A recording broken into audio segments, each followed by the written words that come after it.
I will at this point call us all together.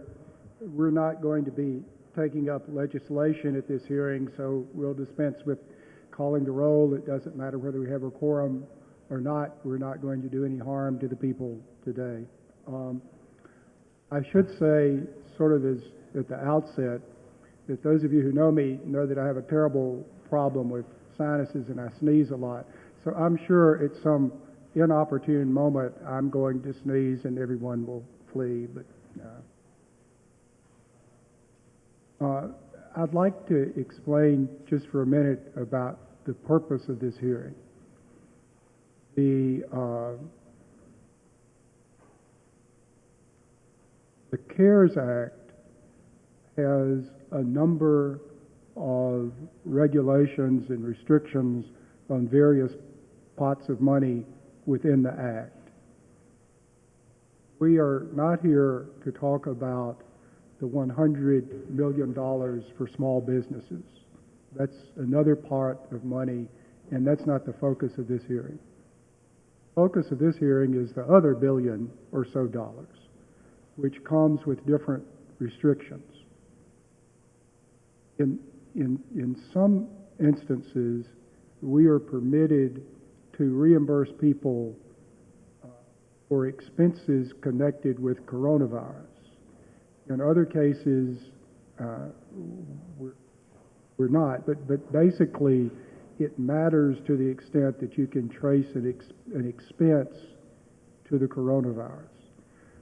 When you get into what to me is the more logical thing is loss of revenue because of the coronavirus, there are many restrictions that say we can't do that in a lot of circumstances where we'd like to.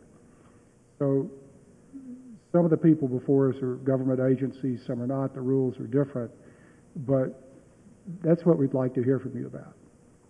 And so to members of the committee, we have here on the schedule today, as you may know, the head of the University of Mississippi Medical Center, the Department of Mental Health, the Community Mental Health Centers, the Hospital Association, and the Department of Health, and we could talk to each one of those about the coronavirus generally and not get through until midnight and not waste any time. But we're not going to do that because we don't have that much time. So we need to focus at this hearing on the specifics of what are we going to do about the CARES Act. What problems are you having that you would like for us to figure out how we can help during the CARES Act, but don't need to get off on other issues. For example, I would like to talk very much to the University of Mississippi Medical Center about House Bill 926 from the 2017 session, but we'll not get into that. Also, at this point, I've got to step aside for about 5 or 10 minutes, and I'll be back. Chairman Blackwell has assured me that he can handle things for 5 or 10 minutes while I'm gone, and he's also assured me that in this circumstance, being chairman of the Medicaid committee and the co-chair of this committee, he outranks Senator Polk, and I should let him. Dr. Woodward, what would be the most convenient way? Would you want to stand at the podium? Okay, and however you need to do your presentation, please go right ahead. At the end of your presentation, we'll have questions and try to keep them on point and try not to keep you here till midnight. And I apologize, I've got to go somewhere for about 5 minutes, but you're in charge of Senator Blackwell. Well, thank you, and thank you all for this time. I'm going to take my mask off since I'm a good 6 feet or so away from everybody, and I think you can hear me better without talking through a mask. So I thought I would take just a couple of minutes, and I know I've got a time limit of 15 or so minutes, but I thought I would take a few of those minutes and tell you some of the things that have been happening at the University of Mississippi Medical Center these last few months. Just like everywhere else, we were kind of trucking along in January and February in a business as usual sort of way, having heard about this virus, some from overseas, but certainly nothing would have convinced me that now At this point in the year, it has consumed so much of our lives. So as we started realizing that this was not just going to be an overseas threat, and in fact this was something that was going to impact all of us, we did a lot of the things that all the hospitals and health systems around the state did. We stopped our elective surgeries. We stopped clinic visits that were not urgent or emergent. We changed our visitor policy. We did all of these things. But what I want to spend just a couple of minutes telling you about is some of the things that we did that I think were, we were positioned to do that others could not do, and some of the ways that I'm most proud of that the medical center really stepped up in this particular pandemic and had a response that I'm very, very proud of. From day one, we have been working very closely with the Department of Health, and I really should say much more before day one. We've had a close working relationship with them for a long time, but certainly since all of this pandemic began, we have been in regular communications with them daily at least on a scheduled conference call, and most days more than once a day.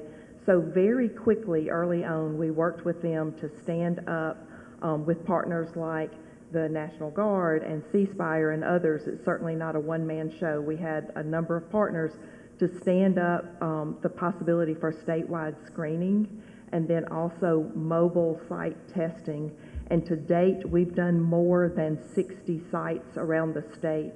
This week, we have 10 scheduled sites. We've got the fairgrounds that's open on a regular basis, and then we're going to other locations as determined by the Department of Health, doing testing for a day to help them. Early on, it was understood that access to test was a big challenge, and I would say that really probably the number one game changer for us internally in our own operations was the development of in-house testing operations. So we went from not having a test to test for coronavirus to having actually 3 options within just a matter of weeks. That's something that normally takes a much, much longer time, but that was very important and changed the way that we were able to respond as an organization.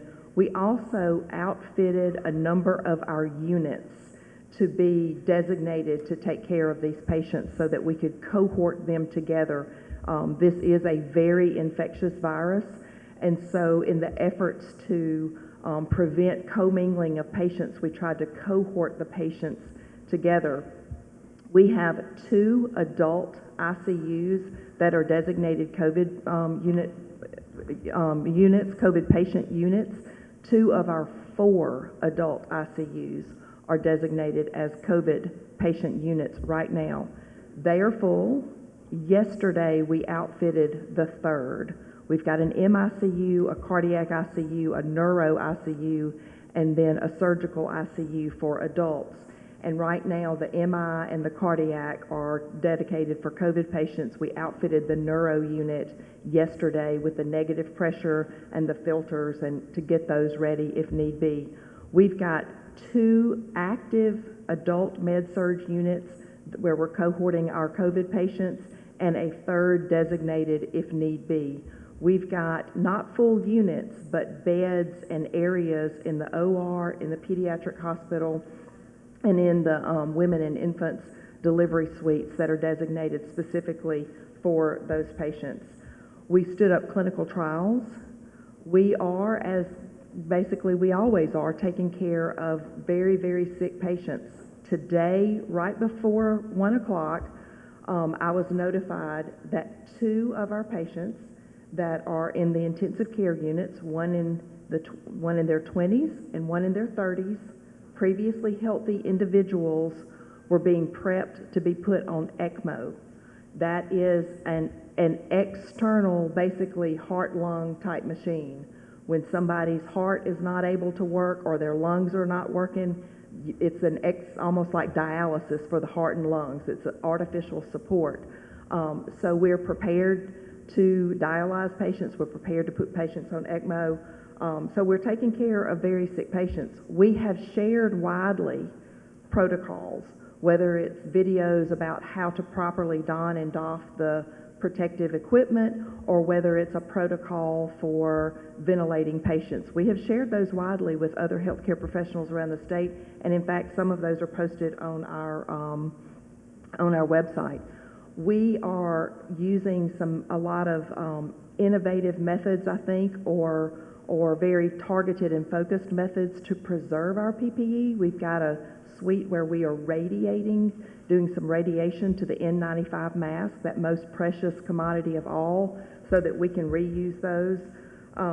So we have, as a medical center, I think, been very proud to be on the front lines of this response and have tried in every way to respond to the requests that were put to us. Working with the Department of Health, they have asked, can you send us swabs? Can you send us viral media? Can you send us test kits?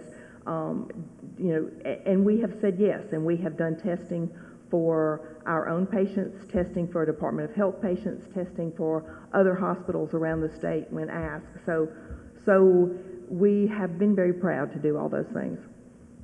Like everybody else in this state and all around the country, you have heard about hospitals and health systems who have had a huge negative financial impact from this particular set of circumstances all around the response to the coronavirus. We have been projecting out our negative impact, and that includes expenses and it includes loss of revenue. Chairman, you spoke to loss of revenue, but I think you will hear from most of the hospitals and health systems that that's really where the big negative impact has been. Projected out through the end of September, that was our first projection. We expected or anticipated for a $100 million negative swing, a negative impact to us.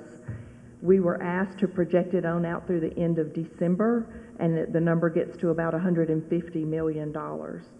So that is a tremendous negative impact as we look around the country and we talk to other academic medical centers and see the information that they're putting out publicly. We're hearing about layoffs, we're hearing about cuts, we're hearing about restriction of services. There is a lot of very serious consequences to this kind of negative impact and a lot of serious conversations that are going on.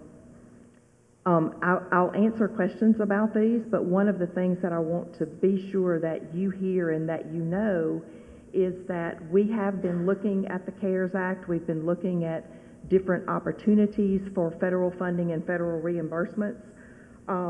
One of the main takeaways that I would share with you today is that to date, the Mississippi hospitals have received around $700 million in the Provider Relief Fund. I'm not talking about the funds that have come to the state, but the funds that have come into the hospitals.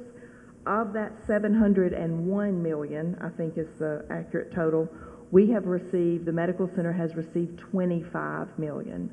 So that's about 3.5%, under 4% of those dollars that have been distributed. There have been 3 distributions in which we've received funds, but the total funds that we've received have been $25 million. And just to give you a little bit of why, because whenever I share that with somebody, the first question they ask is, how did that happen? Why is that?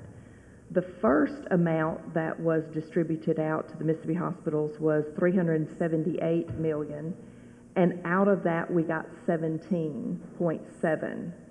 And the feds were, to their credit, trying to move quickly. The intention was to move quickly and to help people and to get those funds out there. And in doing that, they used already readily accessible data points. So that first distribution was based on historical Medicare volume. And we have some Medicare patients, but we are not a large Medicare volume medical center.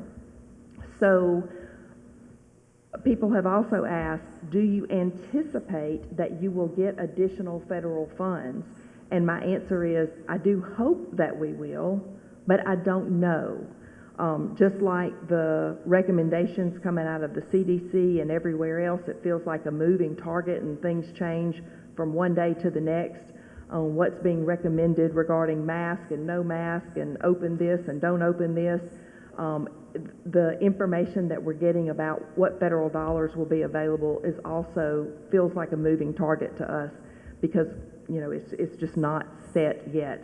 So will there be additional funds that come to the medical center through that CARES Act that comes directly to the hospitals?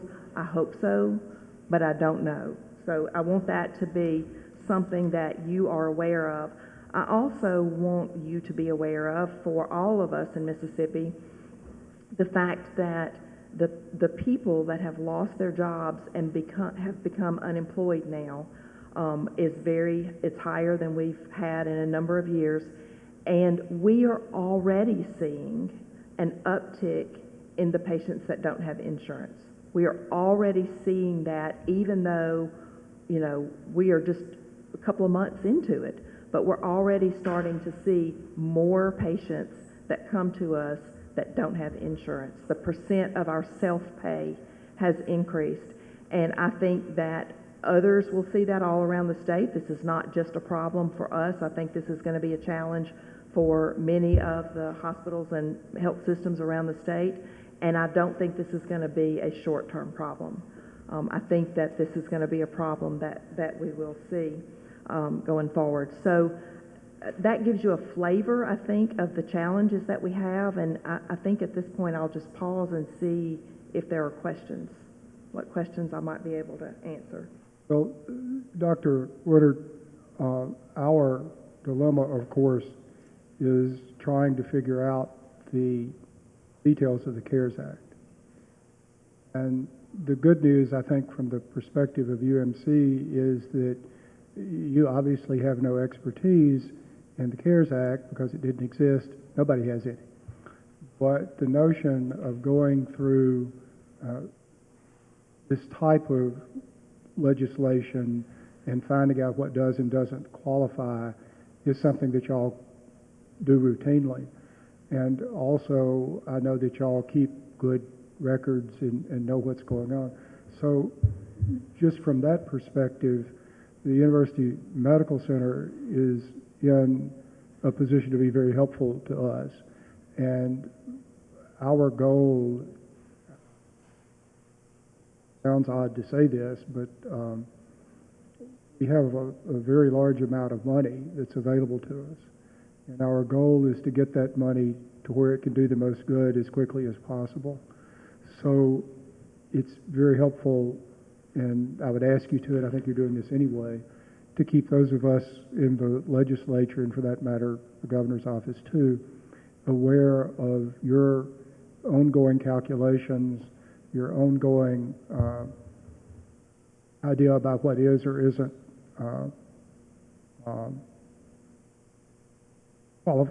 which does or doesn't qualify for money. You know.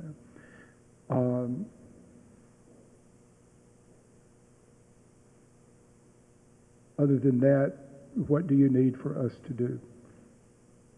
So I would ask that you think about the response that we've had to this. When you look at the dollars that have come so far to the hospitals and the part that we have received being under 4%, I would argue that, in fact, our response and our ability to step up and to help the state has been worth a lot more than 4%. And I would ask that you also think about the services that we have continued to maintain while all this is going on. So we've got a huge amount of people's time dedicated and focused to all the responses around the COVID. Mine and, you know, a lot of other people just think about this all day long and are working on this all day long. But we're also still taking care of trauma patients. We're still taking care of heart attack patients and stroke patients. The volumes of those patients have decreased, but they are still there. Overnight, last night, we admitted 33 patients out of our emergency department that were not COVID related at all into the hospital. And you all know, I heard somebody saying out in the hall, you know, it'll be a little while before I'm really ready to go back to the hospital. I think for the general population out there, there's still who can put something off. There's a little bit of fear of what's going on, and a reluctance to come into the hospital if they can not do it. So our volumes are still down. I think everybody across the state, have not returned to normal, whatever that may be next. But there's still very sick patients out there that at the same time we're focusing a lot of energy and efforts around this pandemic response that still need to be taken care of. And I would just ask that the committee consider all of those things when you are making all the deliberations that you just mentioned. Thank you. Members of the committee, questions? Senator Polk. Thank you, Mr. Chairman. Thank you, Doctor. I looked over the information that y'all sent yesterday, and I'll say this, you've got the biggest hybrid of operation that's going to be giving and taking in so many different areas. You're a university, you're a hospital, you're a clinic. It's going to make it very difficult because you're going to also be getting money from a lot of different pots. I would think you would be able to get money from the IHL pot that has been sent from the federal government. You will have a lot of Medicare, Medicaid, DISH income there. So it's going to be difficult for us to determine who goes where and what goes when. My question is this, are you going to be able to separate out to where we'll know how many dollars you're getting for those different areas? Yes. Okay. So we have, just for example, through the colleges and universities, some funds were made available for students related to financial aid. And I don't know the total $1 million amount of that. We got $350-something thousand out of that we could make available to students. So we are tracking closely and we are keeping things in very distinct buckets. So the work that we have done with the Department of Health related to the screening and the mobile test sites, we are working with them under a mission assignment through MEMA. So our hope is that those expenses are reimbursed through that avenue. The challenge that we have around that, we've done this before with the Louisville tornado and of course with the hurricane. The challenges we have around that is the timeline is unknown and the recoup of total expenses is also unknown. You know, the most recent example is when we did have some response with the Louisville tornado that struck in 2014, and last year we got reimbursement for that. So the timeline is it's uncertain, and the amount is at times uncertain as well. But we do have those particular bodies of work because they were developed under a mission assignment with the Department of Health and MEMA. We have those segmented out. The answer to your question is yes, we are keeping things in discrete buckets so that we can keep up with this very thing. Next question would be on your expenses. It's $154 million. I think you think you're going to be short. Is that number taking into consideration any projections on expenses being reduced because you don't need the labor, you don't need the facilities, you don't need the equipment, things like that you're spending money on at full bore, but now you're not. So do those expenses take into consideration how much you won't spend? So thank you for asking that because I had meant to say that. I appreciate that. That 150, if you go through the end of the year, or 100 if you go through the end of September, is inclusive of two important things in those projections. And just like, everything else at this point, it's projections. It's inclusive of two important things. It is inclusive of our estimation that we would get $40 million from the feds. So if right now we're at 25, if we don't get the rest of that, then our negative impact would be higher. So it assumed that we would get $40 million out of the hospital's buckets from the feds, and it assumed 85% return to full bore, as you would say, an 85% return. But does it include any projected reduction in expenses because you're not at full operation? So because of this particular event, we are working on a financial strategy that does include reductions. It includes reductions in not services, but in some of our people. Thank you.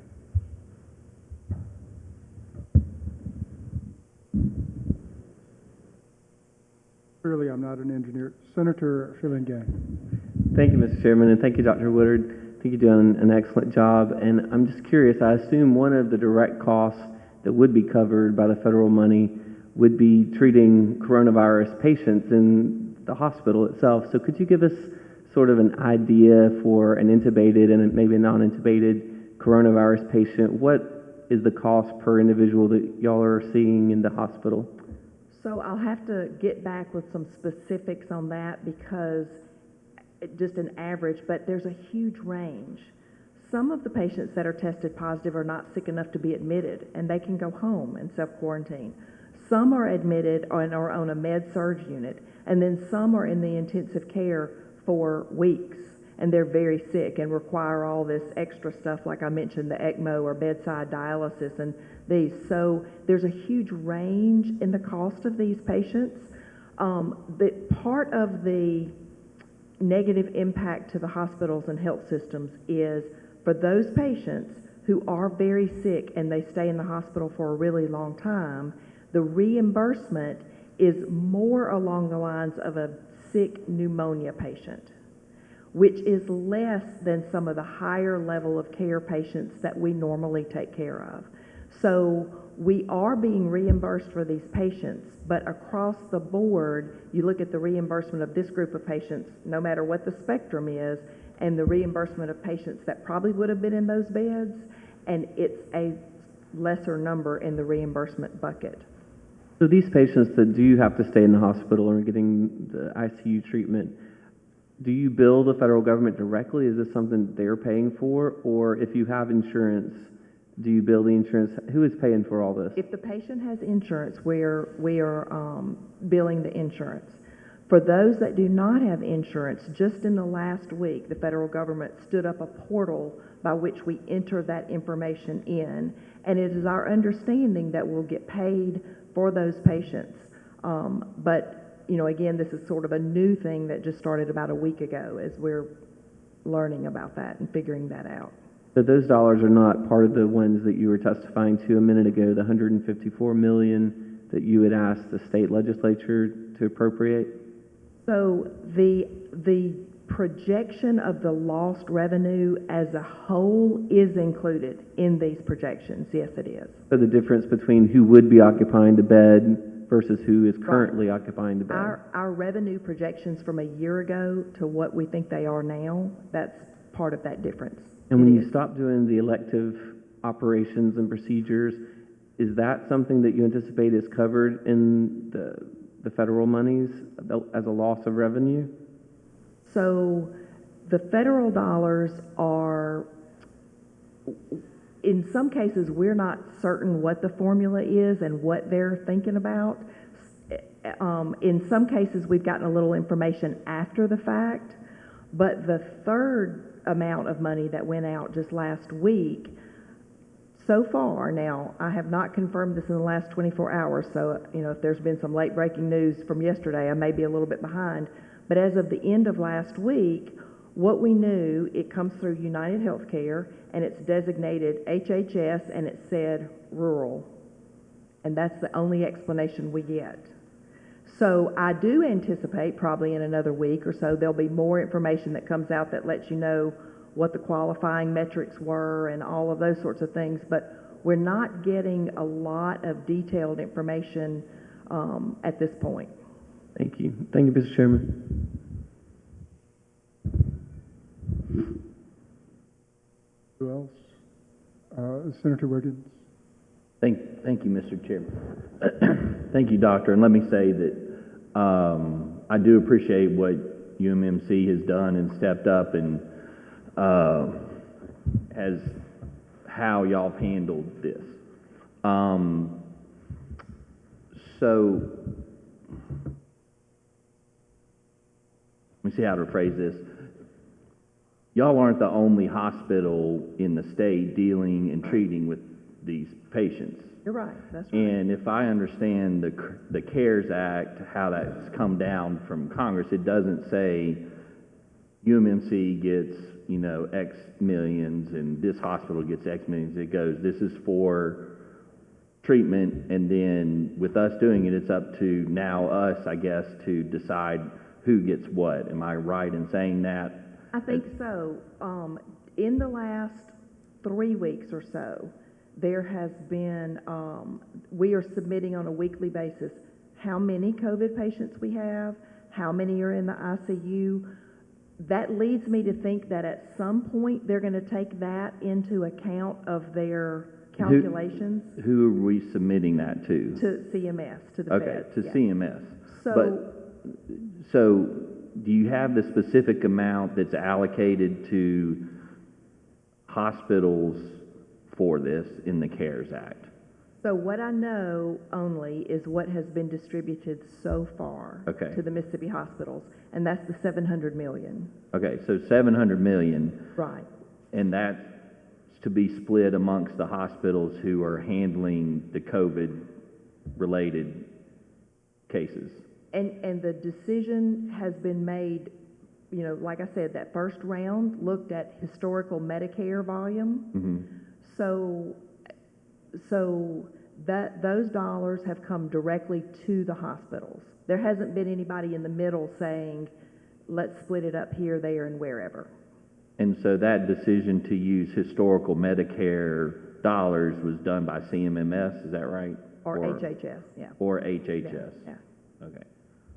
And again, I But- think they were looking for a way to move quickly, so they needed a Right. data point they already had. But part of the message that I would give you is so far there hasn't been credit for the development of a test, for doing some of these other things that we have done. Well, that's my point, Yeah. which is if they're using Medicare as the benchmark, there's going to be hospitals that are either going to get shortchanged, which you've said y'all are at least 4%, Right. or there'll be hospitals that get more than their fair share. Am I correct in that assessment? Yes, Okay. So, I mean, obviously for UMMC, you're asking for y'all's fair share. that's right. And That's it would right. be fair that these other hospitals who've been dealing with it get their fair share. I agree, that's right. And just to use my own district, Jackson County has seen certainly the second highest in the state, handled by Singing River Hospital System. I think DeSoto County's number 1, actually. So in terms of cases, and in our case, Singing River Hospital's handling all the testing, handling all that. So what seems to me in making the decisions on this distribution of the hospital money is to... Follow the patients. I'm sorry? Follow the patients. Follow the, okay, That's thank right. you, Yeah. thank you. Follow the patients like where they are, That's so, right. okay. So following the patients, when you say that, do you mean which hospitals are treating the most COVID-related patients? So I think that most hospitals in Mississippi have participated in some way in treating these, but whether it's a level of care issue or whether it is just where the outbreaks have happened, that there are some hospitals that have done more than others, and I think that that is a fair thing to recognize. I do think at some point at the federal level, there will be a consideration of volume of COVID patients treated. But I think when that happens, Mississippi will be in the mix with the rest of the country, and we're not going to get up to the numbers that they're seeing in New York and Boston. And I worry when that happens that our state will get the short end of that stick. From the federal side? That's right, But that's we right. can only control what's in the state side. Right, right. So, and if I'm clear, and I should have, by the way, I think Forest General has been in, I say Forest General because the population center that's there. So what I hear you saying on that, we all know that there's a formula to distribute Medicaid dollars. I don't think, it sounds like that formula would not be apropos in this case to distribute dollars to hospitals across the state. I don't think that that would be perfect. I don't think it would be perfect because not all these patients are Medicaid patients.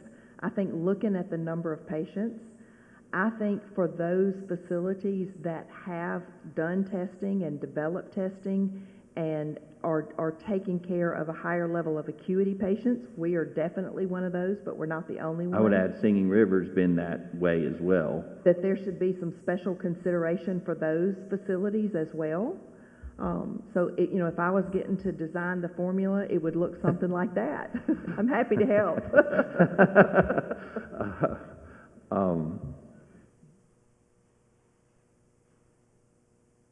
Okay, so are you, with your testimony, are you saying that the feds could come back and say, do a kind of a nationwide analysis and say, well, we were doling out money first, but now we've looked at it, and Mississippi is not having as many cases as projected, and so we're not going to give Mississippi as much money as maybe originally planned. Is that what you're saying? I think when it gets down to looking at numbers of patients, which I have to believe that's on their radar because everybody's submitting the data to them.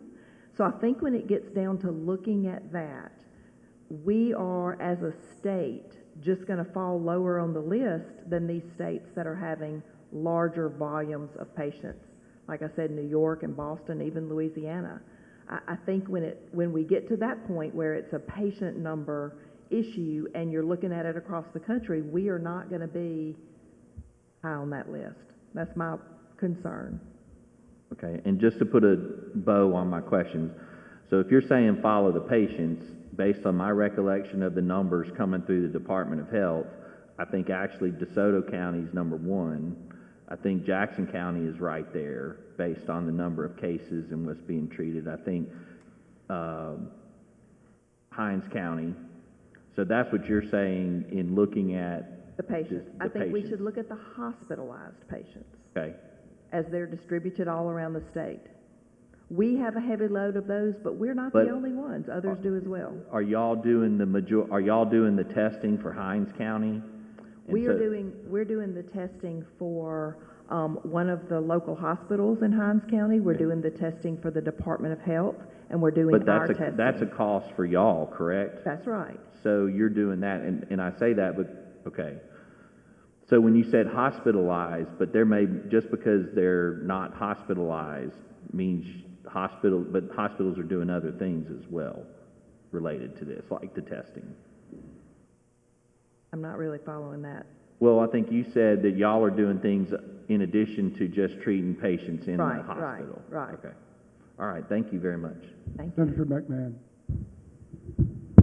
Chairman Bryan, thank you. Dr. Woodward, I have several questions. What's the annual revenue at your hospital/clinic/ I know y'all's portion of the university funds? What's your annual revenue? So our overall operating budget is about $1.5 billion, with 1.1, close to 1.2 of that being encapsulated in the clinical enterprise, meaning the hospitals, the clinics, the clinical piece of it. What percent a year, let's look at the 2019 calendar year, what percent serve or Medicaid or Medicare? So our Medicaid volume is typically around 27, 28%, with Medicare being in the lower 20s. I don't have that completely memorized, but that's... What percent would be uninsured that you serve a year? So it ranges in in February, we were at 11%, but it ranges... Well, I was asking about the 2019 calendar year. What would you say was the uninsured that your hospital serviced in the 2019 year, Dr. Woodward? I would say 12 to 15% would be my guess, 12 to 14% probably. 12 to 14%. So you're writing off So that means you're writing off every year over $100 million, about 1.2, 1.3, about $130 million a year is what you're writing off as far as bad debt for unserviceable debt. They don't have any insurance. Is that correct? So very often we run in the 110 to 120 million dollars of uncompensated care. We receive some money from the feds to cover that, the dish payments, as was mentioned earlier.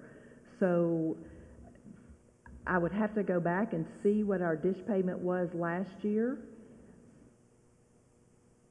To confirm that, I want to say it was in the $80 million range, but I can't promise that's right. So you think it's less than $100 million a year that you're writing off in unserviceable debt? Yes.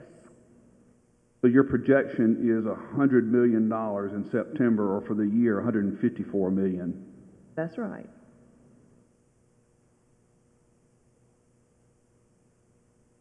One moment. I feel like do I need to get my phone out, my calculator? So really,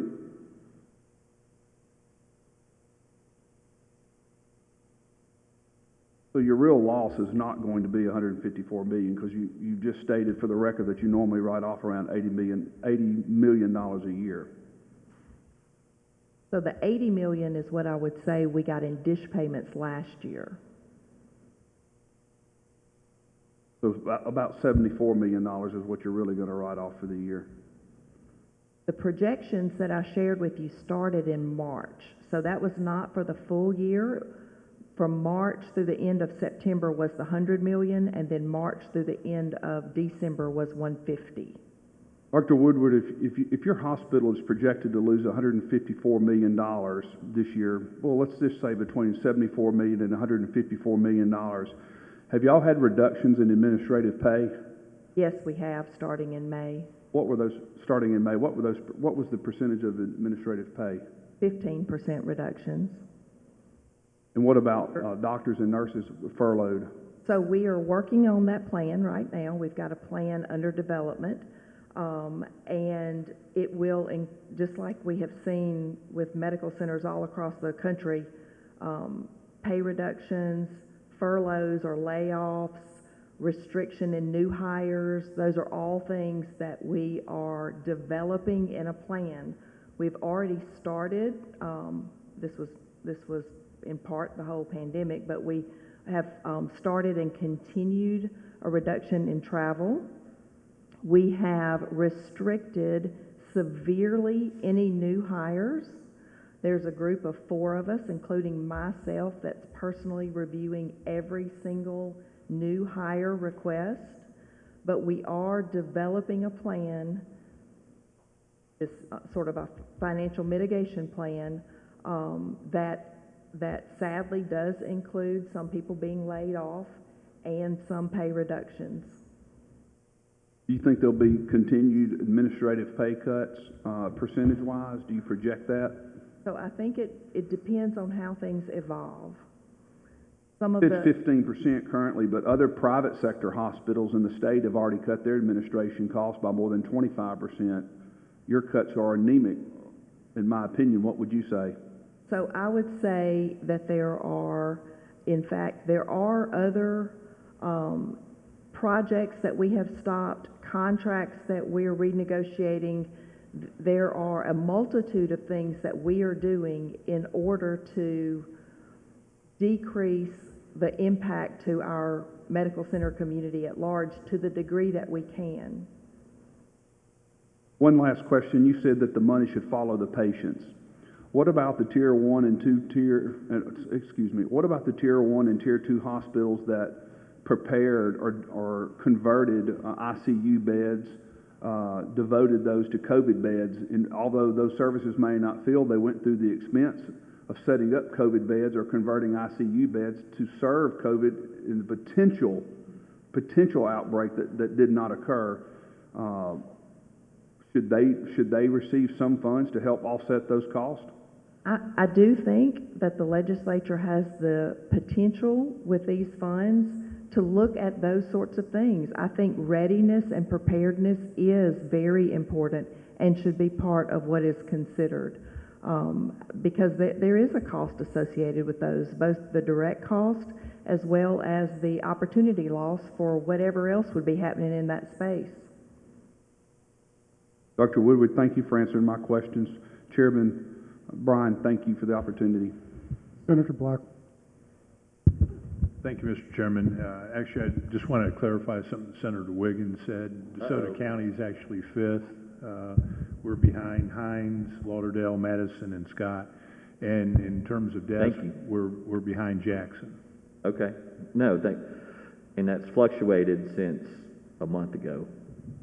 Thank you. I don't want to fail to recognize any senators, but we've been about 45 minutes with Dr. Woodard, and we're not going to have time to get through all our other people. So unless there's objection, we'll move on. Dr. Woodard, thank you for coming to visit with us today. It is useful to us if you continue to provide us with data about, I know some things are going up, some things are going down, but it helps us for you to provide that to us. And also thank you and everybody at the University of Mississippi Medical Center and everybody else who's on the front lines of this. On behalf of everyone, thank you. Thank you. And thank you, Chairman and Senators, and I appreciate your time, and I appreciate your support of the Medical Center. Thank you. Thank you. Tim Moore and Richard Roberson, are y'all ready to go next? It seems to me that since we're discussing hospitals, it might do well to skip down to y'all and have your presentation at this time while we've got hospitals on our mind. And again, wherever you feel comfortable, make yourself at home. Thank you, sir. All right.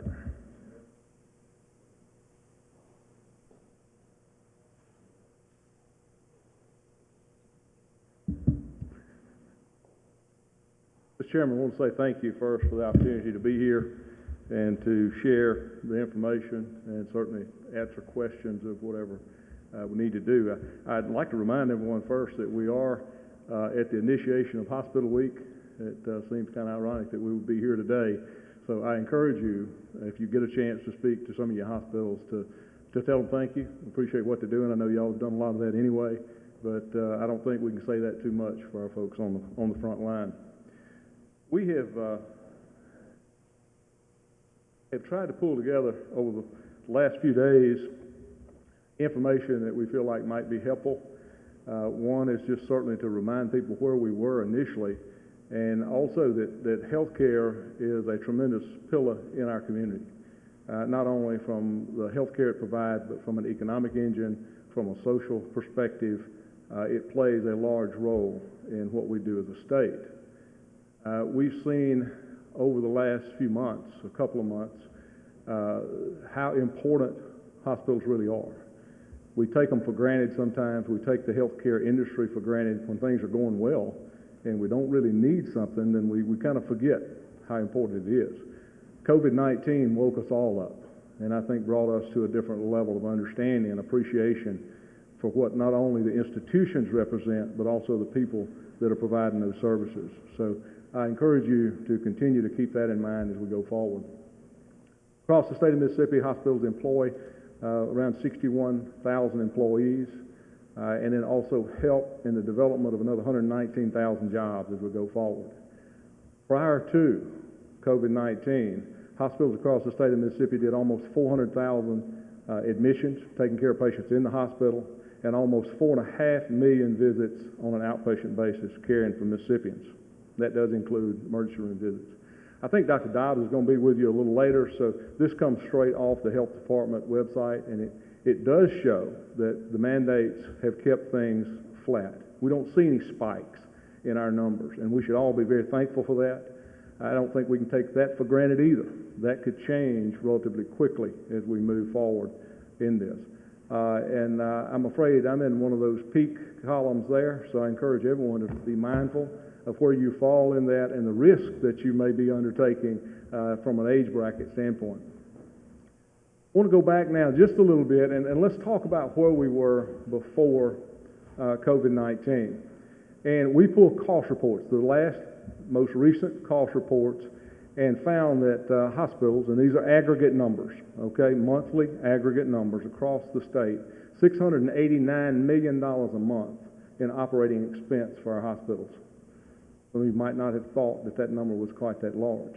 The next number is the one that's even more frightening. Prior to the epidemic, our net revenue, average net revenue across the state was $678 million. Now, we don't have to be economists to figure out that we fell short on that. That's about a 6.5%, 6.61% loss over that period of time. Our uncompensated care continues to run about $52 million a month. Facing those challenges prior to going into an opportunity where the industry as a whole loses about $11 million a month. So we can easily say that the state of Mississippi in healthcare struggles at best. And keep in mind what I'm saying now, that's operating income. Those facilities that over the years have had an opportunity to build up reserves, they live off of that reserve. That's what keeps them going. So if you deplete those reserves, we exacerbate our problems in the state of Mississippi from a healthcare perspective. Total monthly operating revenue is down about 32%. We've been very fortunate, and that's February and April, the numbers we're looking at there.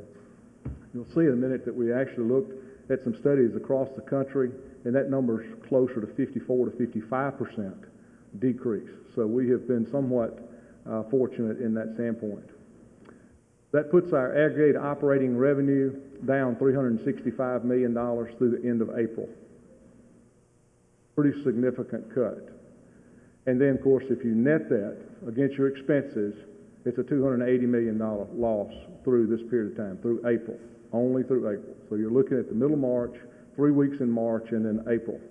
It's very likely if we push this forward and we do some trending and going forward, some predictions going forward, but May will probably be worse than April.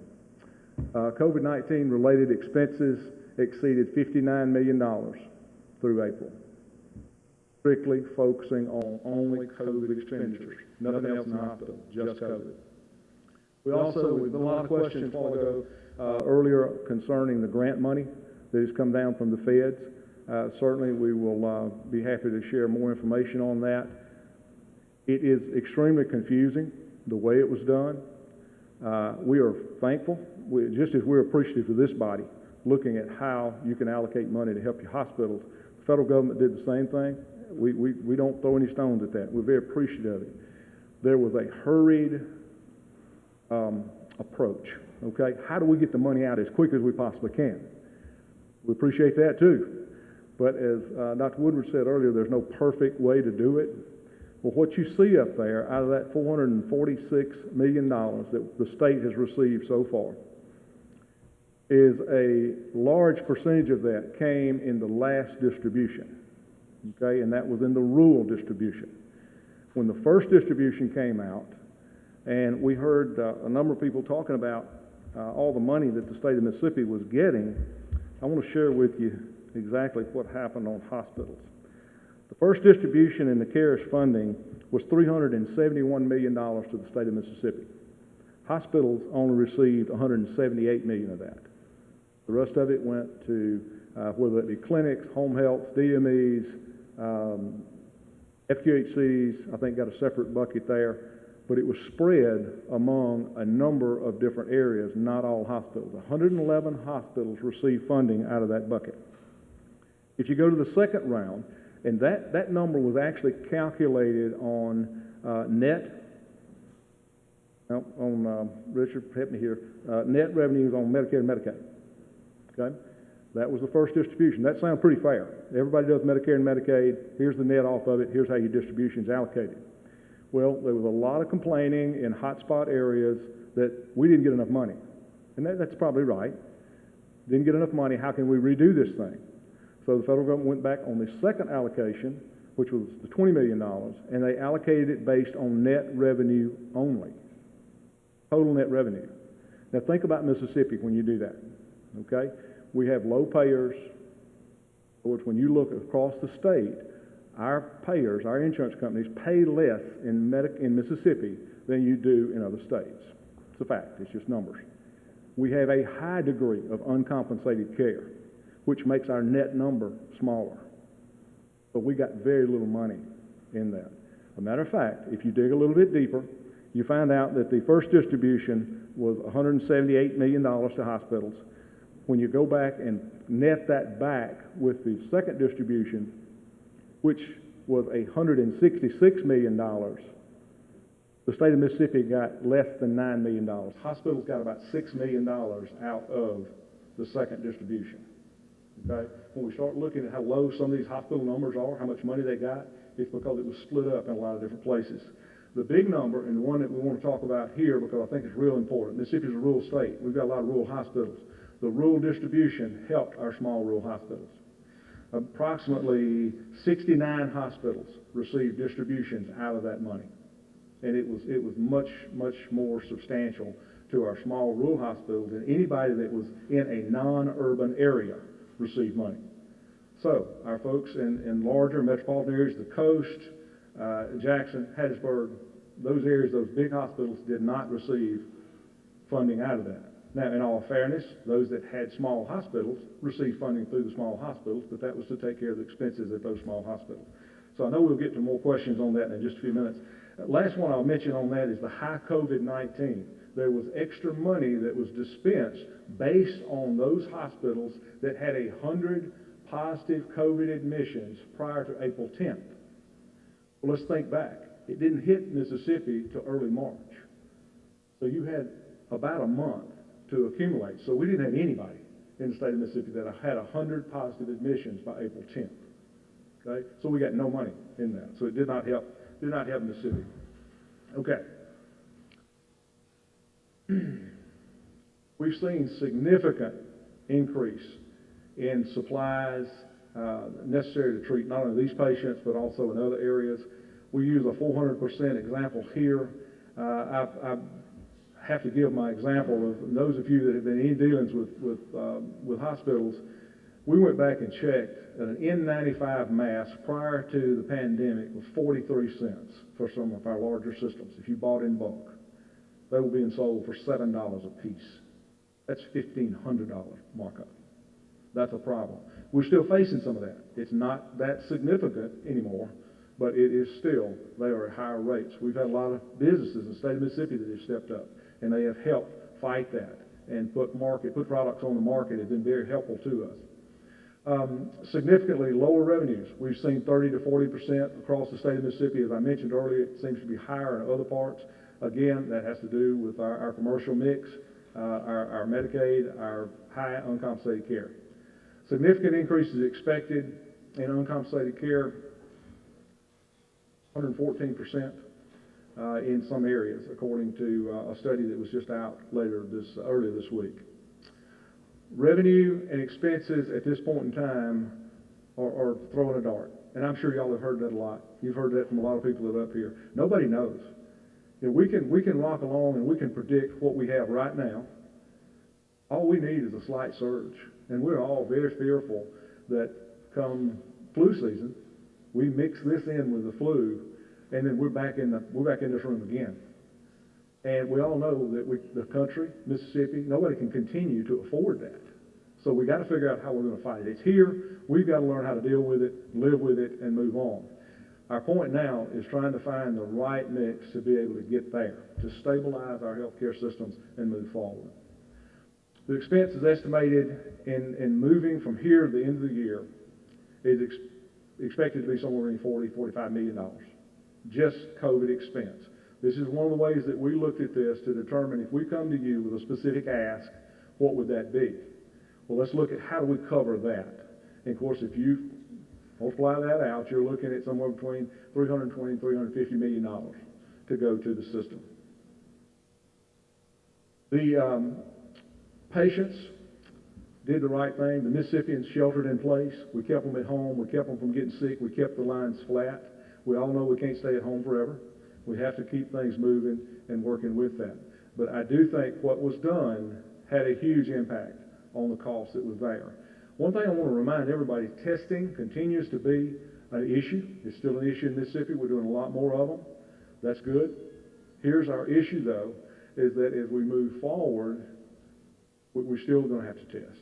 And those patients that are suspected to have COVID-19 and are not positive diagnosed cost just as much to take care of in PPE and burn up all the protective equipment and things that you have to do to make sure you don't get other people sick. So those are high-cost patients. So when you look at allocating money based on just positive patients, that doesn't really cover the whole picture.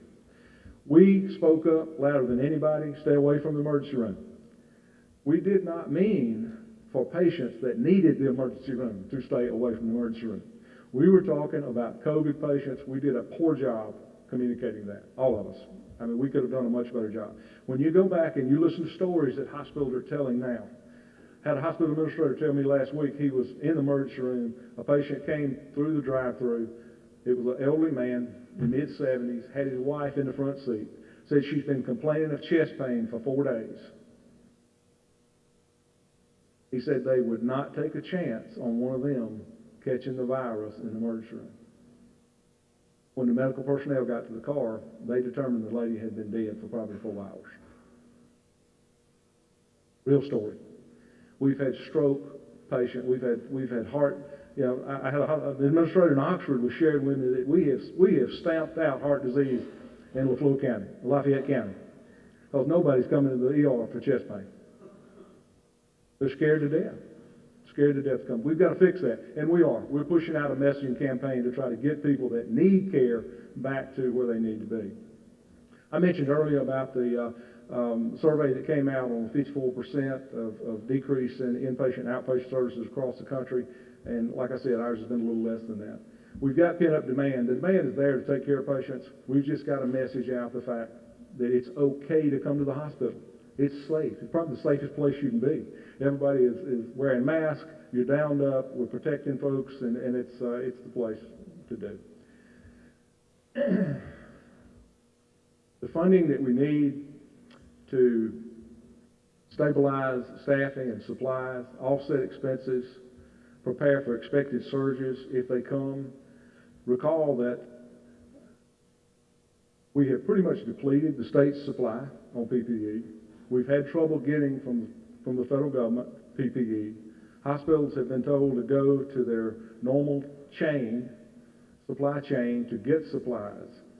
And then you get to the supply chain, and those have been commandeered by the federal government, and you can't get them. So it's a challenge. Our hospitals now are building back up, and they're trying to get ready in case there is another surge. So the opportunity to buy additional PPE and be prepared for the next thing that comes. You know, we did what was asked to do from a hospital perspective.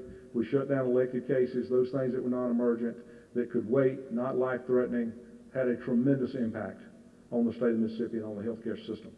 As I mentioned earlier, if you use those numbers, the estimated minimum to get through where we're talking about here through the end of the year, $320, $360 million.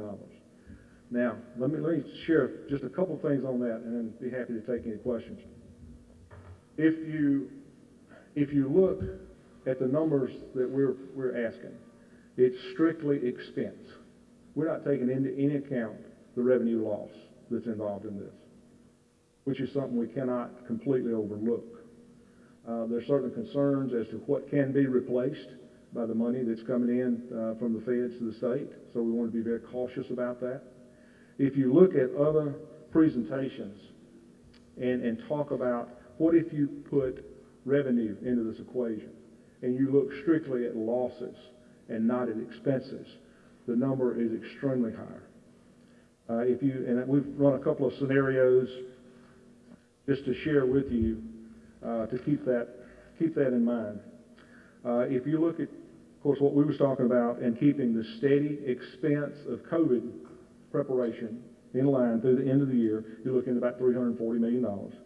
If you look at losses maintained or losses from May on through the end of the year and drastically or marginally reduce those losses each month, which is what we're anticipating. We're anticipating that volume would come back, that we'd be able to put folks back to work.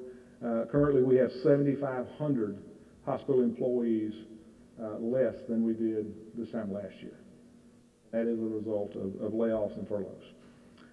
You're looking at $700 million loss to the system over that period of time. Much more significant than what we're talking about here. Oh, excuse me, I'm sorry, that's expense. $534 million loss to the system as a whole across the state of Mississippi.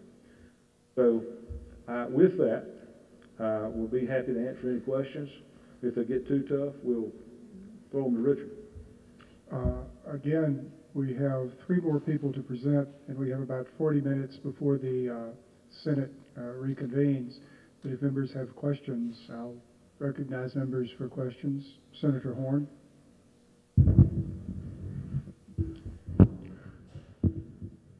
Thank you, Mr. Chairman. So you said that uncompensated care at the hospitals, was it $323 million, and was it $500 million? The uncompensated care per month is $52 million. Mm-hmm. We look at over $600 million a year. Okay.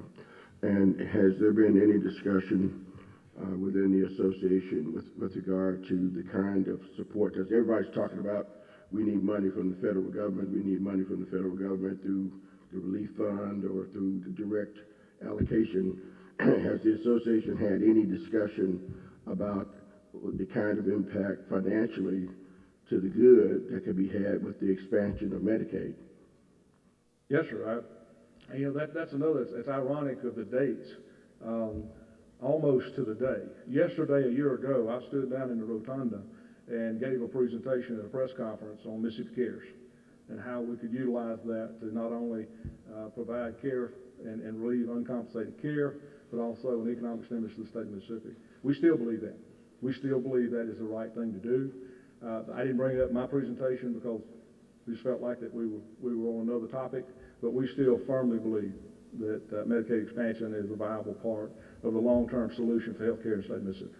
So has the association in recent days or weeks had a direct conversation with our governor about changing his stance on the expansion of Medicaid? I have not in the last few weeks, no, sir. And as I understand it, 90% of the costs for an expansion in Mississippi would be borne by the federal government. Is that correct? Yes, sir, that is correct. Thank you, Mr. Chairman. And then also the state match would be funded by hospitals. We have about 35 minutes left, and we have 3 more people to present. Senator McMahon. Mr. Moore, thank you for being here today. Do you have a recommendation, or would you have a recommendation on how we should disperse any funds?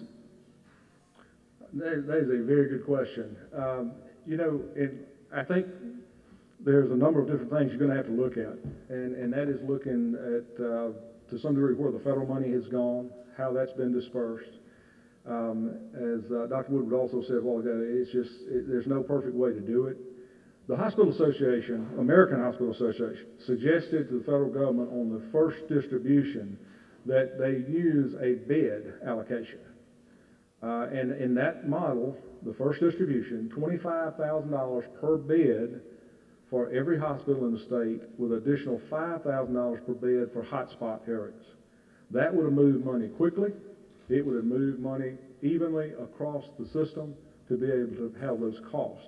That certainly is something to look at. I think there has to be some allocation thought, though, in who has received the money thus far. That seems like a reasonable response. One other question. You mentioned supply chain, and a lot of some of our Mississippi companies have stepped up. Look, I want to use this as an opportunity to encourage the Hospital Association to develop a supply chain base inside the state of Mississippi. Not just for actual PPE, and there are companies that are looking at sustaining their manufacturing capabilities for PPE, but also testing capabilities. I had to call multiple labs across the southeastern United States and secure lab results for different clinics that were waiting up to 25 days for lab results from neighboring states.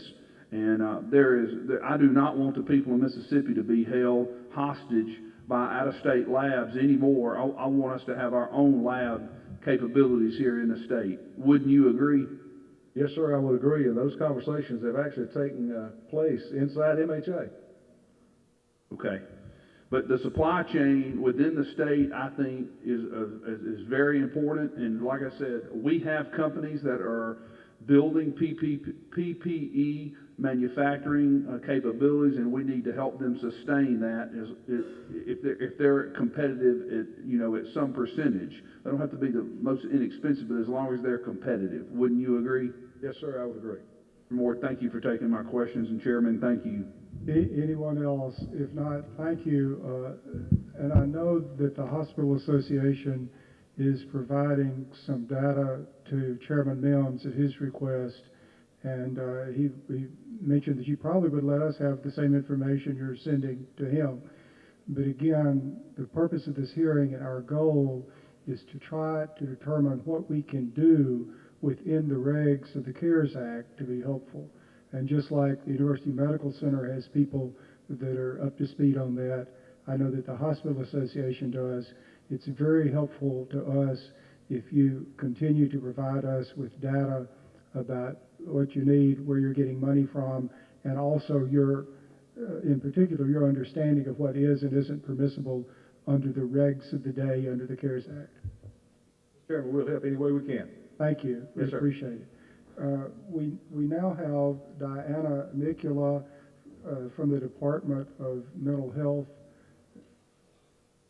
Do we? Yeah. We're stuck with Kelly Breland. Thank you for coming, and again,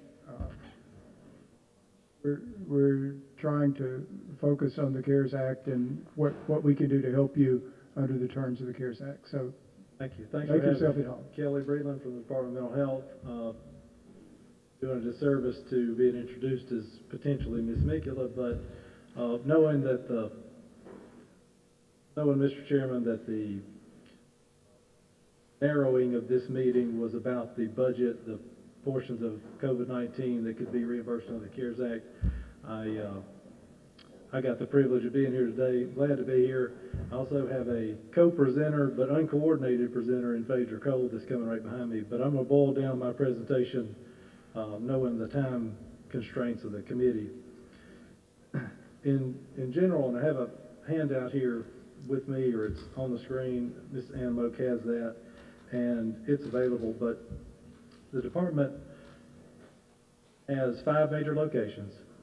And out of those 5 major locations, a key factor in that, and I'll mention them by name in a certain order, but a key factor in those is there are expenses that are non-reimbursable under the Medicaid program or not even in the Medicaid program, and there are others that are 100% allowable costs in the Medicaid program. So that's an important distinction under the CARES Act, because one of the very first item that's ineligible is listed in the CARES Act literature that I read as the state share of Medicaid match is ineligible. Now, the reasoning I think behind that is because there is an enhanced state share down 6.2%, I believe, and the federal share offsets that by increasing 6.2% in handling those during this time while there's a state of emergency or while there's a declaration under this till June, or even after if it's not discontinued, I believe, by the people that have authority to do that. That's important for our agencies because Basel Regional Center, North Mississippi Regional Center, and Ellisville State School, and all of those services with that are essentially, meaning 95 or close to that or more % of their services they provide are eligible for reimbursement under Medicaid as full allowable cost. Therefore, they are not including what's presented here, and as you've heard from others, and I will qualify also, this is an ongoing exercise in keeping you all and other stakeholders updated with the most recent information we have, ever changing. So we continue to work on these rough figures, and they're not as rough in some areas as they are in others, but I've got those listed there. Don't plan on going through each for the sake of time. But PPE has been challenging, as it has been with others. We're turning a corner for the time being on those securing and having those available for the staff members at these agencies. About 6,000 employees, a little over 6,000 employees fill positions within the Department of Mental Health. And we also have, as the one mention out of this, at least for the time being, would be payroll mitigation and responding. There are overtime factors included in those numbers. Each fiscal year is broken down there. But one request that we have to the State Personnel Board is for up to 25% hazard pay for employees, and that's intended for quarantine units and units where we could pay hazard pay to incentivize employees to come to work. As you can imagine, whenever you discover that you're going to be on what would be an otherwise risky unit because there may be a case, an outbreak in an area, people could be more reluctant to come to work. And so isolating that unit and having a contained staff where they're isolated to treat the same patients, residents, clients that they did before, that can have an increased cost to incentivize those employees to come to work. So I mentioned that in there. That is buried in those numbers. Estimated to start May 1st, but that is in front of the people that make things happen at the State Personnel Board, and we are requesting that. Total expenditures here is about $8.1 million, again, taking into consideration that these are non-reimbursable under the Medicaid program. It would be over double this if we did include those, but it wouldn't be appropriate anyway because you wouldn't, from what I can tell, wouldn't be eligible under the CARES Act for reimbursement. I'll mention just briefly that there are, out of 900 people that are served in intellectual and developmental disabilities areas, our IDD regional programs, and 550 more that are in community programs. We serve those there. There are many of those identified as high risk. And we also serve in our behavioral health programs, which, for those of you who've been doing this a long time, are psychiatric hospitals, mainly. Those are about 653 available beds for that. And we also have about 450 beds available at our 2 hospitals that are for nursing homes. So quite a vulnerable population by statute, and in general terms, physical health, many of them are susceptible to this disease and others. And we're taking preventative measures, as many employers are, with temperature checks and other screenings, patient admissions. These agencies have their own protocols depending on their set of circumstances, but in general, they're doing everything they can to protect those patients, staff, as they continue to operate much as the way they did before, other than some spacing issues that have been that we've been dealing with, and trying to coordinate that and not bottleneck any access to service any more than is inherent in that operation.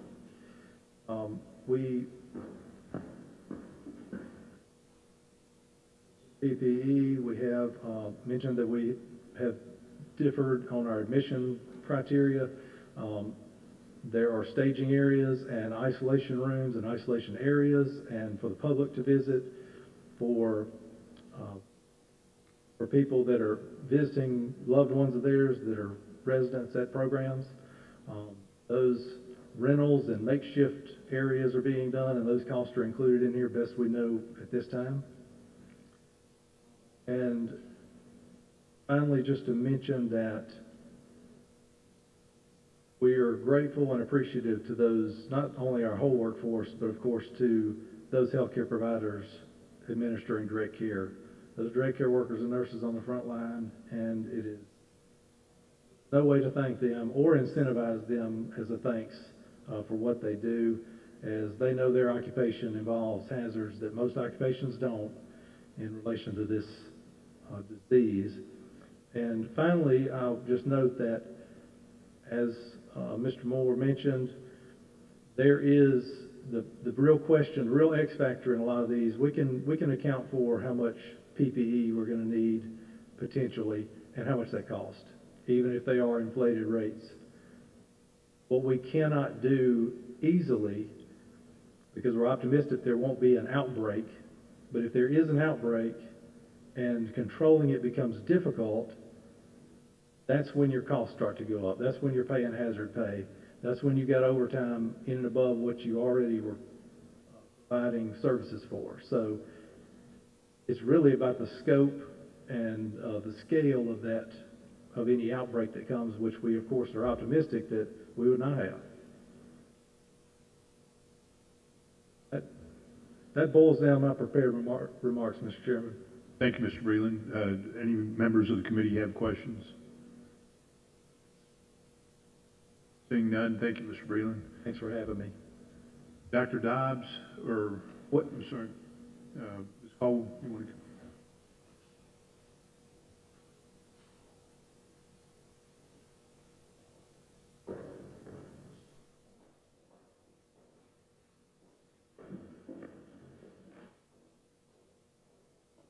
Good afternoon. In the interest of time, I'm going to forego my introductory remarks and leave it with a just simple thank you for having us here today, and dive right into the information. Community health centers are certainly seeing a large utilization decline in services as we pivoted from a more traditional face-to-face delivery model to telehealth to stay in compliance with the CDC guidelines, of course, and various executive orders as well as local ordinances. And those utilization declines have equated to a very drastic downturn in our revenue. We are projecting over the course of the second quarter to have a downturn somewhere in the neighborhood of $21 million. As many of you know, the CMHCs were in a precarious financial position pre-pandemic, and most of us do not have the cash reserves on hand to weather the pandemic, putting the centers, of course, at financial risk or risk of imminent closure. And despite our designation as an essential healthcare provider by the Department of Homeland Security, we have largely been cut out of the CARES funding, and I'm going to give several reasons for that momentarily. And the experts, as I'm sure you all heard on the news, are expecting a sort of a tsunami-like surge in the demand for mental health services in the coming months. CMHCs are not unique in our financial operational struggles. What we are experiencing is very much in keeping with other behavioral health organizations across the country. To date, 100% of the community mental health centers have, to some degree, either completely closed or reduced our day programs, to keep in compliance with social distancing requirements, local ordinances. Many of our programs are housed at the schools. The schools have closed, as well as pivoting to telehealth services.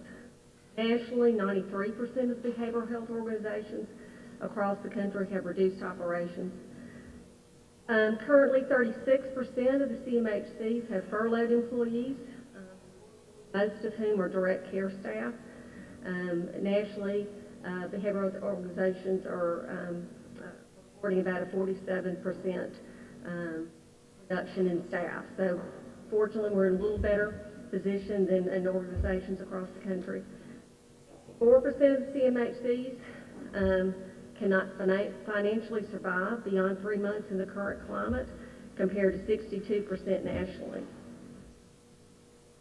Again, experts are anticipating a huge surge in the mental health needs of patients already in the system, as well as a separate wave of new patients into the system. People are hurting in record numbers. The calls to SAMHSA's National Mental Health Hotline has increased by 900%. Kaiser Foundation found that nearly half of all Americans report impact on their mental health. U.S. alcohol purchases have increased by 55%. I read recently has seen a 50% spike in alcohol sales. Anecdotally, I can tell you we are starting to see... Excuse me, could you lower the microphone so we can, thank you. Sure. Anecdotally, I can tell you that we have seen a spike in overdoses The underground drug trade has not been immune to the COVID pandemic either. There's been a disruption in the supply of drugs coming into the communities. Therefore, folks are having to transition to drugs they normally don't use, or there's a delay in getting the drugs, and then they try to go back after a period of absence to their normal dosaging, which unfortunately results in increased overdose. Experts are also seeing a rise in PTSD and acute stress disorders in frontline healthcare workers. The frontline healthcare workers, of course, are dealing with increased death rates and despair, not to mention the families who are left to deal with loved ones dying alone in hospitals and the residual guilt of having loved ones die in the hospital alone. Graveside services have certainly been pared down. And of course, the funeral services are for the living, not for the dead, to give emotional support, and people aren't able to do that as well. We're also seeing an increase in the number of domestic violence calls to law enforcement, and that's disturbing given what we are hearing with regard to reports of abuse coming into CPS. And we suspect the reason for that is the children are no longer coming into contact with those individuals who would be the normal or typical reporters, teachers, mental health professionals, nurses, and that sort of thing. And we know that with the current pressures within the communities and also within the homes, these children are much more apt to be subject to physical, sexual, or emotional abuse. So we have great concerns about our children. Additionally, research has shown us for many years that the effects of social isolation, which we're all being asked to do with stay-at-home orders, is crippling to not only our mental health, but to our physical health as well. It increases loneliness and despair, increased anxiety, people more apt to turn to substances to cope. All of that with the backdrop of, again, that the CMHCs are struggling financially. Medicaid is our largest single revenue stream, comprising about 60 to 65% of our budgets. Collectively, we are seeing about a 55% decline in Medicaid revenue, some as low as 30%, others are close to the 70% mark. So when you have a 55% reduction in what is your primary revenue stream, it certainly has some pretty dire consequences for us. Again, we are projecting the second quarter to have losses somewhere in the $21 million range. The CMHCs, again, have been largely excluded from the CARES relief funding. Most of the relief funding to providers has been predicated on Medicare billings. We do very little Medicare billing. Again, our primary source of revenue is in the Medicaid arena. We are also have been excluded to a large degree for the payroll protection programs, employee retention credits, and so forth because of our designation as a political subdivision. So unfortunately we've been carved out of those opportunities. I know Department of Health, I think, has been awarded a $2 million SAMHSA grant, Kelly, is that correct? And I think we'll see some of those funds, but across 14 mental health centers, $2 million will certainly be helpful, but will not make a profound impact on our financial situation. Some accommodations that we have received thus far, the Department of Health has shifted from a fee-for-service grant model to a cost basis model to help compensate us for the downturn in utilization of services and to help us ensure that we can pull down all of our grant funding. So that's been an important lifeline to us. The Division of Medicaid has broadened the scope of services that are eligible for telehealth, as well as reduced restrictions on the delivery of the telehealth services. And again, quite frankly, that has been a lifesaver as well. But there are some unfortunate barriers that we are encountering as we pivot to a telehealth model. Many of our clients lack broadband access, or they don't possess the skills or equipment needed to engage in telehealth services. They have limited data plans, or quite frankly, they don't want to erode the minutes on their cell phone plans with frequent or lengthy telephonic contact. So those are some issues that we've been facing. Our immediate needs are just obviously some infusion of relief funds to help stabilize the public mental health system, whether that's via direct funding through the legislature, or another option that we've been exploring is the possibility of retainer payments. And this is a request that I made of Division of Medicaid in the last week or two, and I'm going to get into that more specifically in a minute. And the other needs, of course, being the continuation of the flexibility with our grants from DMH, and to extend those telehealth flexibilities beyond May 31st. Right now, those the emergency period ends May 31st, so we hope that that will be extended. Retainer payments. This is something that I learned about as I've participated in various webinars over the last few weeks with other behavioral health leaders across the country. It was actually an ask of the National Association of Medicaid Directors to CMS, as well as the Office of Management and Budget. The goal with the retainer payments is to essentially stabilize the providers that are reliant primarily on Medicaid revenues with predictable cash flow. This has been done in other states, I understand, during national disasters. My understanding is that multiple states have taken advantage of this option to varying degrees. Vermont, Colorado, Florida, Georgia, Illinois, DC, Kentucky, Maryland. I don't mean to interrupt, but unfortunately, the legislature is going to, the Senate's going to reconvene at 4:45, and we've yet to hear from the state health officer. So I think we have about one more minute before we need to move to him. Sure. So the retainer payments may be a viable option for us, and it's sort of predicated on the understanding that the MCOs certainly should be experiencing a downturn in claim submission that's commensurate with our downturn in service provision. So we thought maybe the retainer payments would be a method in which they could help the MCOs meet the medical loss ratio requirements and network adequacy requirements. So that's something that we thought would be a viable option. To wrap up, essentially, we are essential healthcare workers that have been on the front lines of the COVID-19 pandemic.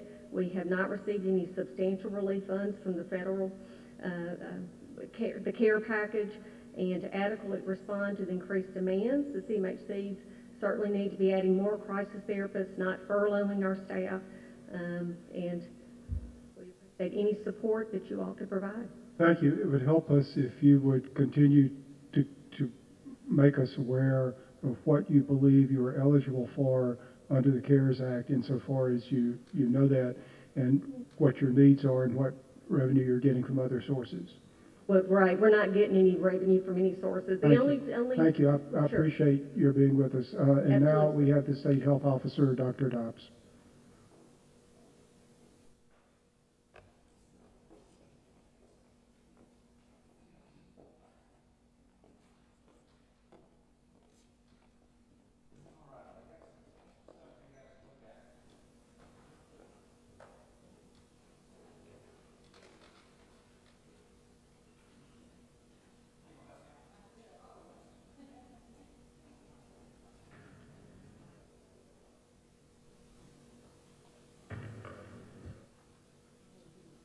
Hey, good afternoon. Thank you all so much for having me. I know you guys are on a tight schedule, so I'll go through some stuff really quickly, and then give you a little bit of an idea of where we are and where we're going, and then give you guys plenty of time to ask some questions. Of course, I'll need my glasses. So where we find ourselves with coronavirus, as you're well aware, we're almost at 10,000 cases so far for this whole pandemic in Mississippi. 234 cases reported today, which is a little bit off of the peak numbers we saw last week. We don't know for sure if that's going to continue. That we know we've seen a lot of variability in day-to-day numbers, but certainly we want to remain hopeful. We've reported 22 additional deaths so far today, with a total of 457, unfortunately. If we look at some of the challenges we've seen in our state, of course, we've seen a really disproportionate impact in the Black community. It's something that we recognize, and and have invested significant effort and resources in, and will continue to do so, not only at this phase, but as we go forward. So please feel free to ask me anything you want about what we're doing in that regard. Several other things that have been pretty remarkable. One of them has been the severe impact in long-term care settings. And if you look and you can see sort of like in the graph about long-term care deaths, you can see what the horrible impact has been in people in long-term care settings when they get sick. And that certainly makes sense because we know it's older folks with chronic medical conditions that get the sickest, and our deaths are clearly in the higher age group. So that's been a major issue. In addition, we've had some of this regionalization of our highest impact counties.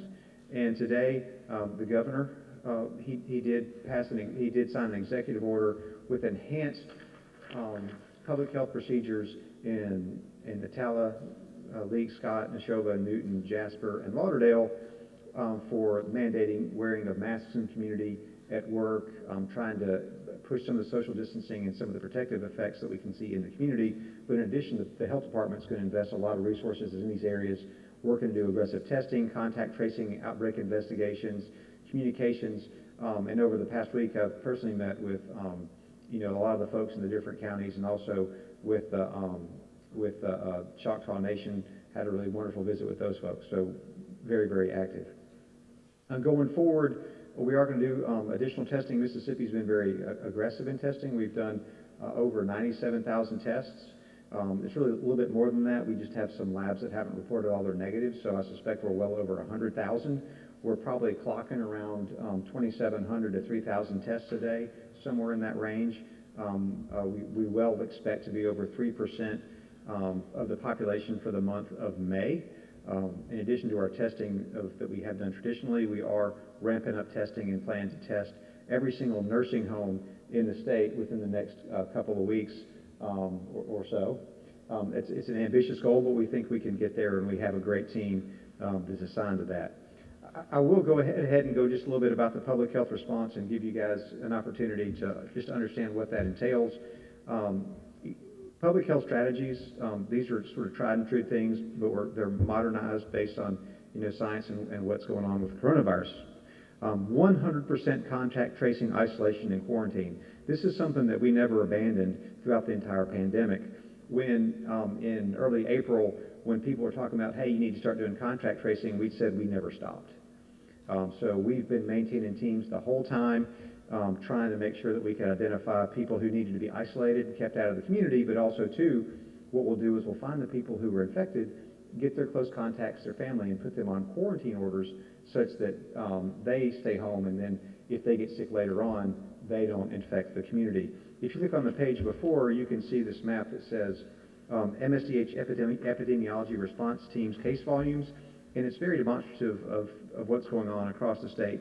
And I encourage you to look at your regions, and this is basically the number of contact investigations that have occurred in each part of the state. And you can see while we have significant alarm in this ERT6, or this sort of east central part of the state, because this area that has a lot of rural areas and relatively small populations has more cases under investigation that have been completed than the Jackson area and surrounding counties. So clearly there's a lot of activity going on in that area. Other parts of the public health response I want to discuss, certainly we're going to be very active in extensive testing, as I just mentioned, surveillance, epidemiology, all the data. We just have piles and piles of data. It's been fantastic. If anybody wants a tour sometime, come up there, and I'll give you an insider look that we have a lot of stuff that's protected information that we can't share with the public, but I'd like to show you kind of what we're capable of. Certainly communication, education, guidance to the medical community is something we've been very active in. We've had fantastic partnerships with a lot of people in the community, whether hospitals, community health centers, et cetera, but also we've tried to do extensive outreach with the African American community, Hispanic community, and Native Americans, trying to provide resources. We have been very aggressive in supporting clinical services as much as we can, and that includes PPE. And Jim, you want to tell me a little bit about how much PPE we've given out so far from the Department of Health? And then I'll go ahead and say, obviously, we want to look toward an immunization campaign when immunization is available, and that's something that we'll need to be staffed up for when that happens so that we can get up and make that happen. So Jim, step up. And thank you, Dr. Dobbs. Obviously, the PPE concerns are not just in the United States and Mississippi, but throughout the world. And MEMA, the National Guard, and the Health Department and others work every day to try to source PPE and bring it to the state of Mississippi, including building some capacity within our state. So as of yesterday afternoon, 2.7 million pairs of gloves have been distributed, over 60,000 gowns, 3,545 gallons of hand sanitizer, over 500,000 N95 respirators, over 660,000 surgical masks, over 100,000 face shields, and over 2,000 non-contact thermometers. Again, this is just a sampling of the medical grade equipment that's been pushed out through PPE. Every week, there's a circuit now.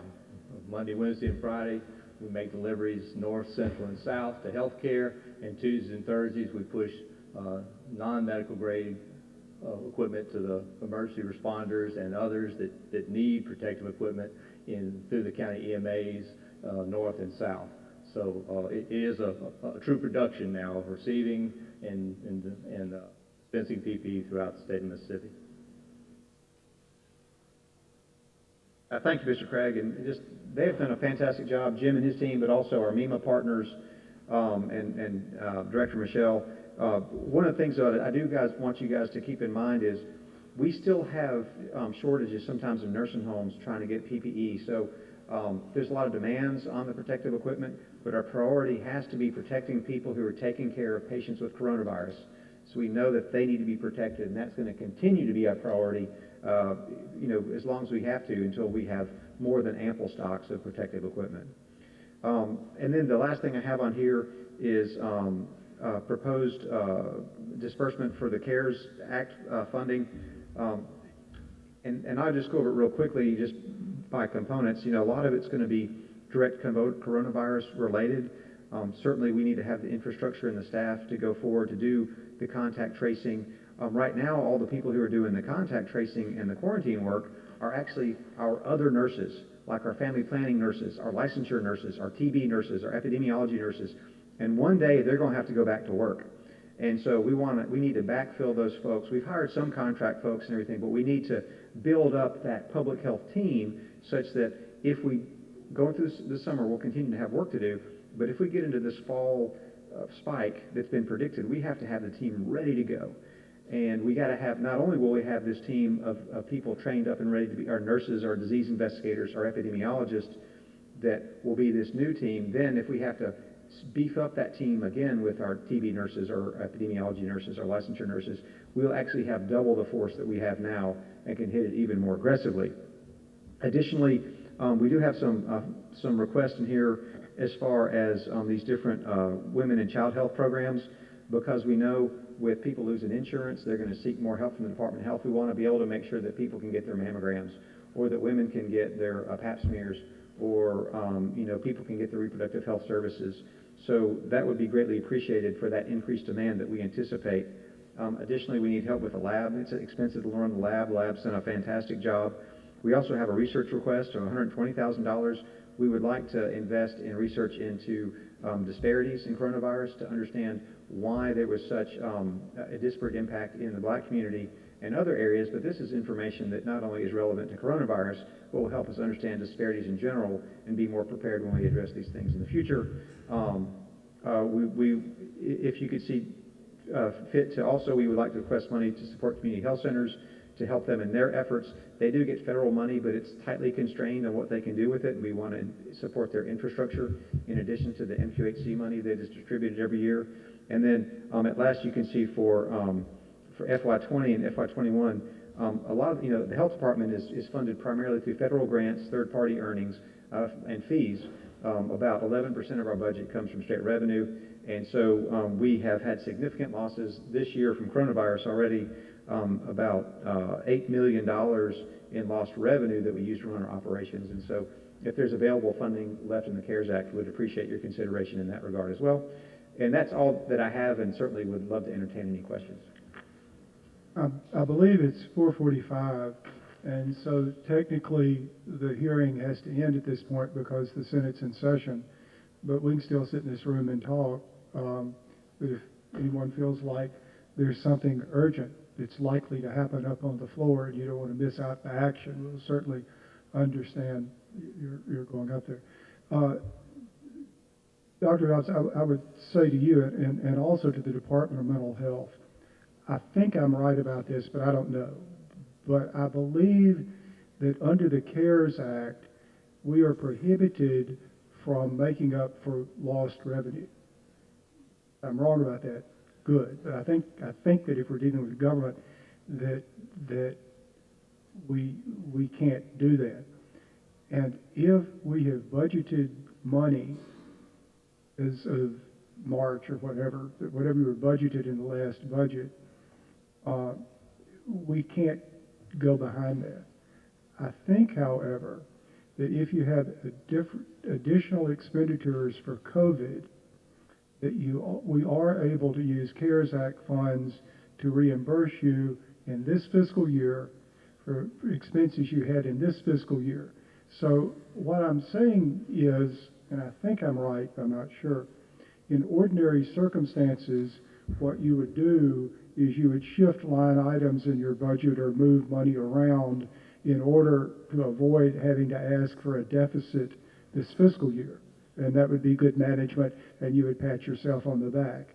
I think, and I know you at least need to be thinking in these terms, is it possible for me to leave my budget just like it was and have a request for a deficit appropriation in this fiscal year, which deficit appropriation could be funded through the CARES Act, and if that's possible, then to allow money in another budget category to lapse, so that would keep us from being quite so much in the hole next year. I think what I just said is feasible, but somebody who actually knows what he's talking about needs to look into that. But I would ask you to think about that as you're trying to deal with, among everything else, the budgetary issues from day to day. And again, going forward, it helps us to have information from you, as I said, from others, about what your additional expenses are, what your needs are, which, as you've done here, outline things that you would like to do as a result of the pandemic, and any money you've got from other sources. Having said that, the members of the committee have questions. Senator Blunt. Thank you, Mr. Chairman, and thank you, Dr. Dobbs. I think all of us in all of the state of Mississippi owes you a tremendous debt of gratitude for the work that you've done with the governor and leading the state's response. I see your budget request, and I would just ask you just one question in the interest of time, but whether it involves your agency or some other part of the state in our response, what do you think is the most important thing that we can do in the next month to help respond to the coronavirus? The health system worries me in general. They've done such a great job. Most of the testings occurred with private clinics and the community health centers. We've had a big part of it and have helped directed a lot of it, but they've done a lot. So, we can ride out the bumps, I think, through the next few months and everything, but I do worry about, some our rural hospitals and rural health actually worries me as much as anything, because I think they're most vulnerable. So anything that you can do to help support them where they find needs would be important, because they've been our conduit to making things happen. I think that'd be best. Yes, sir. Senator Horn. Thank you, Mr. Chairman. Senator, Dr. Dobbs, I'm about to demote you. Oh, no, that's all right. No, please. I'll sit right there. I think everybody is disturbed by the numbers we see of this virus impacting the black community. We heard all the reasons and the speculations as to why that's the case. Did I hear you say that as part of the response, particularly in the black community, you guys are working closely with the Community Healthcare Association in the state? Yes, sir. Yes, sir. Absolutely. And we've set a lot of partnerships which will help other health outcomes too. HBCUs, Head Start programs, which I didn't realize would be such an impactful organization, but it's been great. Faith community, and you know Dr. Sutton, and certainly he's well connected in the community, and so we've leveraged his relationships and to even be more aggressive as far as like making sure that we can make stuff happen. And I've got a whole report on what we've been doing that when we finalize it, I'd be more than happy to share it. Thank you. Thanks, Thank you, sir. Mr. Chairman. Senator Wiggins? Thank you. Thank you, Dr. Dobbs. I echo Senator Blunt. Appreciate everything that y'all done. Real quick.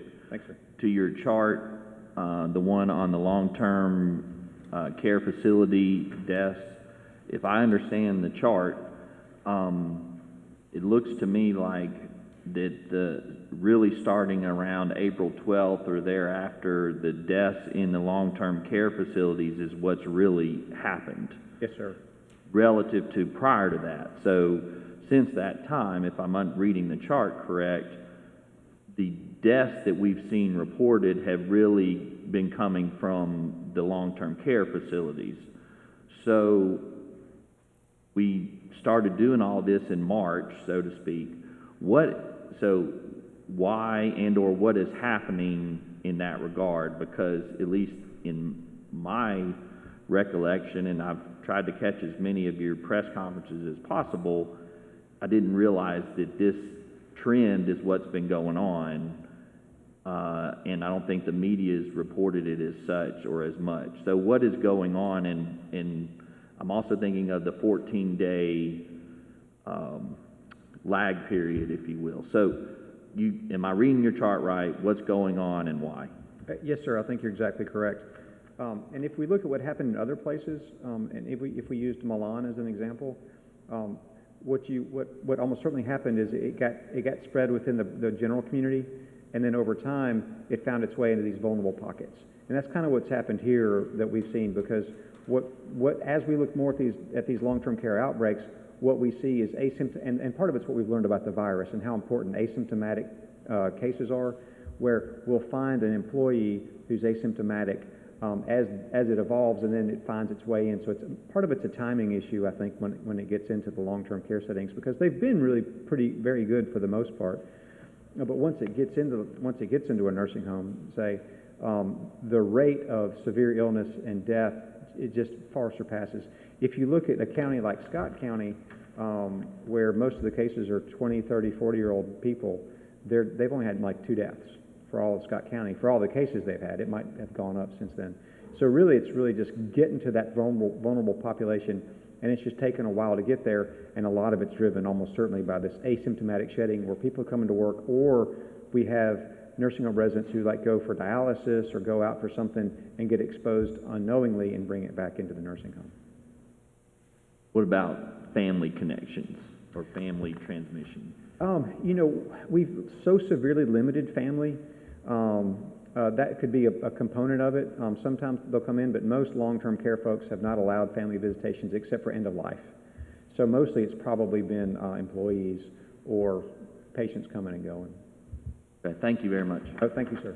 Senator Fillingane? Thank you, Mr. Chairman. Thank you, Dr. Dobbs.